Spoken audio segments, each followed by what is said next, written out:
Good evening and welcome to all of you. मैं सुदेव कुमार श्रीवास्तव। साथियों, लक्षद्वीप एक बहुत ही शांतिप्रिय द्वीप है जो चर्चाओं में बहुत कम रहता है, परंतु 2020 दिसंबर से जब से गुजरात के पूर्व गृह मंत्री प्रफुल्ल पटेल को लक्षद्वीप का प्रशासक बनाया गया और उसके बाद से उनके द्वारा प्रस्तावित कई नियमों को वहां की जनता स्वीकार नहीं कर रही है और उसके खिलाफ लक्षद्वीप के लोग सेव लक्षद्वीप या लक्षद्वीप बचाओ आंदोलन बड़े जोर शोर से चला रहे हैं। तो आज हम लोग इसी विवाद को समझेंगे कि लक्षद्वीप विवाद क्या है और इसके समाधान क्या हो सकते हैं, और जो ये प्रस्तावित नियम लागू किए गए हैं ये लोकतांत्रिक मर्यादा के खिलाफ हैं या नियम के पक्ष में है, नियम के अनुसार लगाए गए हैं। तो आइए हम लोग शुरू करते हैं आज का सेशन लक्षद्वीप विवाद। साथियों, हम सभी लोग जानते हैं कि लक्षद्वीप आजादी के बाद लक्षद्वीप न तो भारत का था ना ही पाकिस्तान का था। इस पर अंग्रेजों का शासन था। अंग्रेज इसको बहुत ही यूनियन टेरिटरी के रूप में इस पर राज करते थे। आजादी के बाद वल्लभ भाई पटेल ने यहाँ पर नौसेना को भेज करके इस पर अपना अधिकार जमाया और इसको भारत में मिला लिया। भारत में मिलने का एकमात्र ये कारण है कि हमने पहले से पहले यहाँ पर आकर के अपना तिरंगा फहरा दिया और नौसेना को वहां पहुंचा दिया। जब हम वहां पे पहुंच गए थे उसके लगभग आधे या 45 मिनट के बाद वहां पर पाकिस्तान की सेना पहुंचती है और वो देखती है कि भारत का यहाँ पे झंडा लगा हुआ है तो वापस वो लौट जाती है। तो महज 30 मिनट पहले हमारा वहां पे पहुंचना और लक्षद्वीप का भारत में शामिल होना, ये एक उपलब्धि भारत की थी और पटेल की एक सूझबूझ थी और कह सकते हैं कि ये उनकी दूरदृष्टि भी थी। लक्षद्वीप नाम क्यों पड़ा? तो जब लक्षद्वीप के आइलैंड्स को उसको खोजा जा रहा था तो खोजने वाले एक द्वीप को खोजा, 2 द्वीप को खोजा, 3 द्वीप को खोजा, उनको कई सारे द्वीप मिलते चले जा रहे थे। तो उन्होंने कह दिया कि यहाँ पे तो लाखों द्वीप हैं और उसका नाम क्या रख दिया? लक्षद्वीप रख दिया। लक्षद्वीप वर्तमान में भारत की एक यूनियन टेरिटरी है, केंद्र शासित राज्य है। लक्षद्वीप 36 द्वीपों का एक समूह है जो अरब महासागर में स्थित है। लक्षद्वीप की राजधानी कवरत्ती है और यहाँ पे मिनिकॉय, कवरत्ती, इस तरह के बहुत सारे लक्षद्वीप, बहुत सारे यहाँ पर प्रमुख आइलैंड्स हैं। लक्षद्वीप जल मार्ग से केरल से जुड़ा हुआ है और अगर हम इसको इस तरह से देखना चाहें कि केरल से ये जल मार्ग से जुड़ा कैसे है, तो आप देख पा रहे होंगे कि मिनिकॉय से कोचीन जोड़ा गया है। यहाँ से प्राचीन काल से यहाँ पर जो है वो जहाजों का आवागमन होता है, कनेक्टिविटी है। यही कवरत्ती से, यहाँ पे आप देखेंगे अमिनी से और अलग अलग जो यहाँ पर आइलैंड्स हैं उनसे ये जुड़ा हुआ है। कवरत्ती से 404 किलोमीटर और मिनिकॉय से 398 किलोमीटर जो है वो कोचीन की दूरी है और यहाँ से जहाजों के द्वारा व्यापार होता है। सीधा जो रिलेशन है केरल का, ये प्राचीन काल से कवरत्ती लक्षद्वीप और केरल के बीच में है। दोनों की लगभग संस्कृति भी सेम है, वहाँ का रहन सहन, खान पान लगभग सब कुछ सही है और व्यापारिक संबंध भी वहाँ का बहुत मजबूत है। लेकिन हाल में अभी इसको जो जहाज हैं इनको डाइवर्ट कर दिया गया है। अब सीधे इनकी कनेक्टिविटी जो है वो मैंगलोर से कर दी गई है। मैंगलोर जो कर्नाटका में स्थित है, आप यहाँ पर देख पा रहे होंगे ये दूरी अब यहाँ के जहाज जो है सारे यहाँ पे जाएंगे, मंगलौर में जाएंगे। मिनिकॉय से हो गया, तो मिनिकॉय या जो आपके लक्षद्वीप से और मैंगलोर की दूरी जो है वो 415 किलोमीटर की है। माइल में देखेंगे तो 259.9 माइल है और अगर इसको हम नॉटिकल माइल में समुद्री दूरी देखेंगे तो 224.1 नॉटिकल माइल की दूरी है। मंगलौर कर्नाटका का एक बंदरगाह है, जबकि कोचीन जो है एक केरल का बंदरगाह है। कर्नाटका में वर्तमान में पंजाब बीजेपी की गवर्नमेंट है और कोचीन में वर्तमान में, केरला में वर्तमान में जो है वो कम्युनिस्ट की गवर्नमेंट है। अब आप अंदाजा लगा सकते हैं कि स्थिति क्यों ऐसी हो रही है। अगर हम बात करते हैं लक्षद्वीप में जनसंख्या की, तो वहां पर वर्तमान में लगभग 65 लाख वहां की आबादी है। उस आबादी में लगभग 96% मुस्लिम आबादी है, यानी कि लगभग मान सकते हैं कि टोटल जो आबादी है वहां पर मुस्लिम बाहुल्य है और वो सभी जो है एसटी कैटेगरी में आते हैं, यानी कि शेड्यूल्ड ट्राइब्स में आते हैं। और लक्षद्वीप का टोटल एरिया जो है वो 32 वर्ग किलोमीटर में है, और जहां पे लोग रहते हैं वो और कम, लगभग 12 से 13 वर्ग किलोमीटर में ही वो फैला हुआ है। लक्षद्वीप का जो मुख्य व्यवसाय है वो मत्स्य पालन, पर्यटन है वहां का। और हाल ही में लक्षद्वीप को 100% जैविक राज्य घोषित किया गया है, इस यूनियन टेरिटरी घोषित किया गया है। तो ये भारत का पहला यूनियन टेरिटरी है जिसको जैविक राज्य घोषित किया गया है, जैविक यूटी घोषित किया गया है। आप सभी को पता है कि जैविक राज्य सबसे पहले कौन सा था, वो आपका सिक्किम था। अगर हम देखते हैं कि लक्षद्वीप की विशेषता क्या है, तो यहाँ पे जैव विविधता संपन्न ये आइलैंड है। यहाँ पर बेरोजगारी एकदम जीरो है।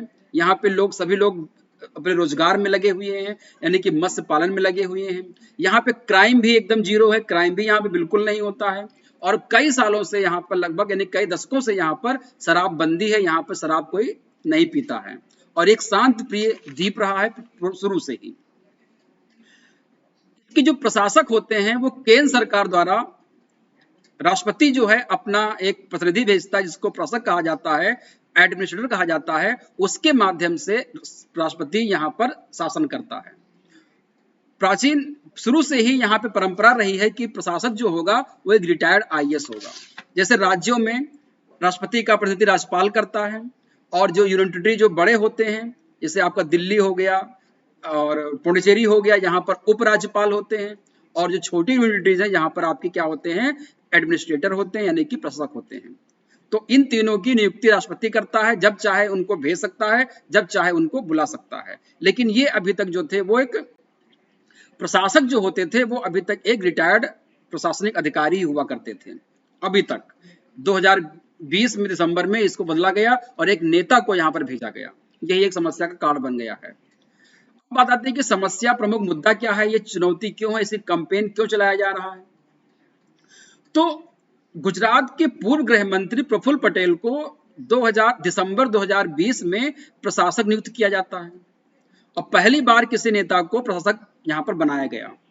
और इन्होंने क्या किया कि बिना जनता की राय के कई परिवर्तन कर दिए इन्होंने, और उस परिवर्तन करने से वहां पर जो बदलाव देखे गए वो वहां के लोगों के पारंपरिक जीवन, सांस्कृतिक विविधता और जैव विविधता को वो लोग खतरा बता रहे हैं। उनके द्वारा किए गए परिवर्तन से वहां के पारंपरिक जीवन, सांस्कृतिक विविधता और जैव विविधता को खतरा बताया जा रहा है। अब बात है कि नियम उन्होंने कौन कौन से लागू किए गए जिनसे उनको खतरा है। तो पहला नियम लागू किया उन्होंने एलडीए, लक्षद्वीप डेवलपमेंट अथॉरिटी 2021 का उन्होंने तैयार किया मसौदा।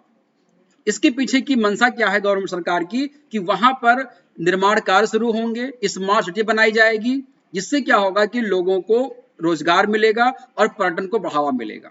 लेकिन इसके विपक्ष में वहां के लोग बोलते हैं कि इससे क्या होगा, लोगों की जमीनें अधिग्रहण कर ली जाएंगी गलत तरीके से, और लोग बेरोजगार हो जाएंगे, लोगों की संपत्ति छीन ली जाएगी, और निर्माण कार्य होने से वहां पर जो प्राकृतिक संपदा है उसका नाश होगा और जैव विविधता का नाश होगा।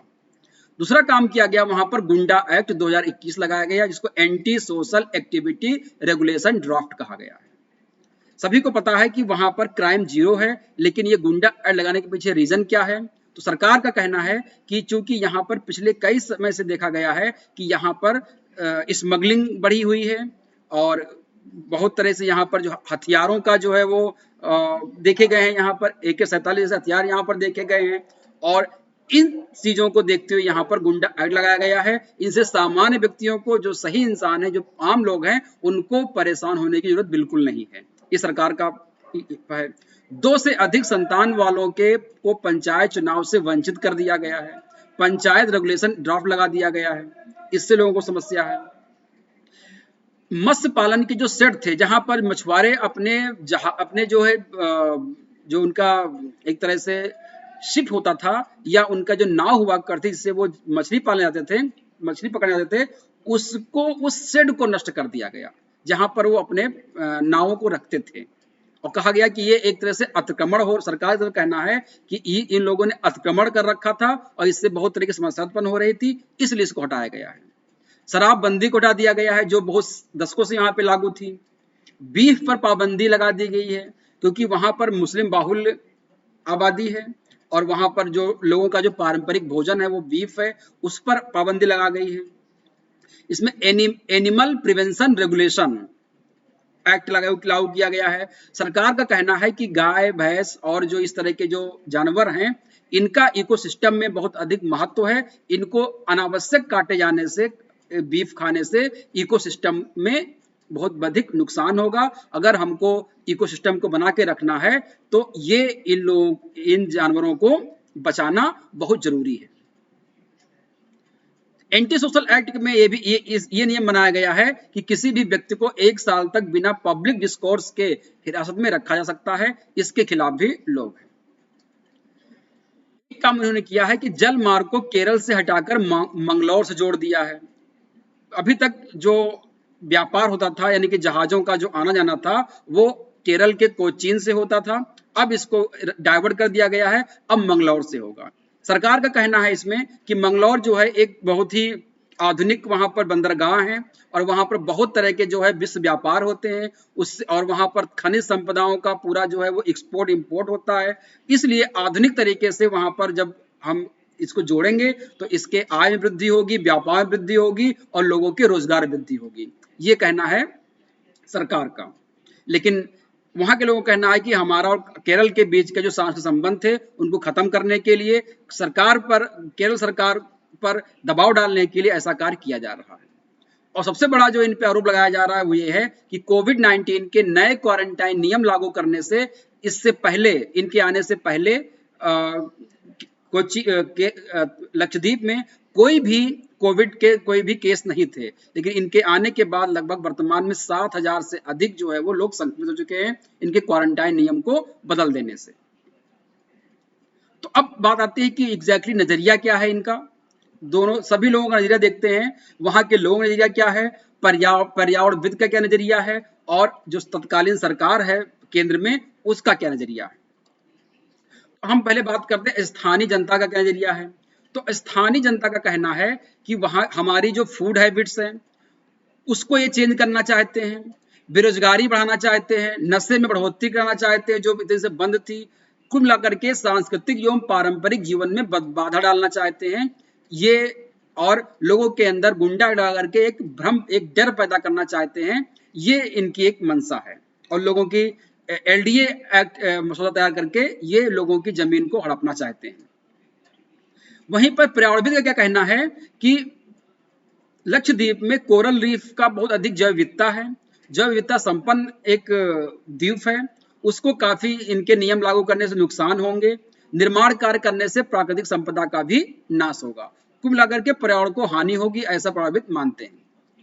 विपक्ष का नजरिया यह है क्योंकि केंद्र सरकार द्वारा केरल की कम्युनिस्ट सरकार पर दबाव बनाना चाहती है और राजनीतिक बदलाव करना चाहती है, और वहीं पर चूंकि कर्नाटक में बीजेपी की सरकार है तो वो यहाँ के जो व्यापार का जो लाभ है वो केरल को लेकर के वो कर्नाटक राज्य को देना चाहती है। ये ऐसा इन लोगों का सोचना है। सरकार का नजरिया क्या है। सरकार ये कहती है कि हम एलडीए लगा करके यहाँ पर स्मार्ट सिटी बनाने का काम कर रहे हैं, यहाँ पे नए प्रोजेक्ट लेकर के आएंगे, उससे क्या होगा कि हम नए नए कंस्ट्रक्शंस करेंगे, उससे पर्यावरण को बढ़ावा मिलेगा, रोजगार में वृद्धि होगी, और जो बीफ पे बैन लगाया गया है उसके वजह से क्या होगा, गो हत्या और अन्य जो जानवर हैं उनके हत्याओं पर प्रतिबंध लगेगा, जिससे इकोसिस्टम में के लिए बहुत जरूरी है वो। शराब से, एक तो शराब की अगर हम पाबंदी हटा लेंगे तो एक तो जो पर्यटन में वृद्धि होगी और साथ में कर में वृद्धि होगी, जिससे फाइनली जनता का ही लाभ होगा, लोगों की आय में वृद्धि होगी। और गुंडा एक्ट लगाने के पीछे सरकार ने बताया है कि 1.5 से 2 महीने पहले, 1.5 से 2 महीने पहले कोस्ट गार्ड ने लक्षद्वीप के पास से ड्रग की बहुत बड़ी खेप पकड़ी थी और उसकी कीमत लगभग 500 करोड़ से ज्यादा है। वहां पर AK-47 राइफल भी पकड़ी गई है। गांजा की तस्करी इस छोटे लक्षद्वीप में बड़े पैमाने पर हो रही है, इसलिए गुंडा एक्ट लगाया गया है कि इस ऐसे लोगों को पकड़ करके उनको जेल में डाला सके, और इससे आम लोगों को परेशान होने की कोई दिक्कत नहीं है। जो इंसान सही है उसको परेशान होने की जरूरत नहीं है। और नए जलमार्ग से व्यापार को बढ़ावा मिलेगा, क्योंकि कोचीन में अभी तक खनिज संपदा की बहुलता नहीं है। आधुनिक जो व्यापार होते हैं उसकी वहां पर व्यवस्था नहीं है, बट मंगलौर में आधुनिक व्यवसाय की व्यवस्था है। वहां पर वो पूरा नेशनल और इंटरनेशनल पोर्ट से जुड़ा हुआ है। वहां पर रोज लाखों हजारों और करोड़ों संपदाओं का वहां पर आयात निर्यात होता है। तो इसलिए सरकार का नजरिया ये कहता है। अब बात आती है कि आपका नजरिया क्या है, इस पर आप क्या समझते हैं। तो मैंने आपको पक्ष और विपक्ष दोनों की राय बता दी है। अब आपको निर्णय करना है कि क्या ये लक्षद्वीप बचाओ कैंपेन सही है या गलत है, या इसके बीच का कोई रास्ता निकलना चाहिए। साथियों, ये जो क्लास है आपकी, या जो ये सेशन था, आपको कैसा लगा आप बताइएगा। साथ ही इसको आप लाइक कीजिए, शेयर कीजिए और चैनल को सब्सक्राइब कीजिए। थैंक यू, धन्यवाद।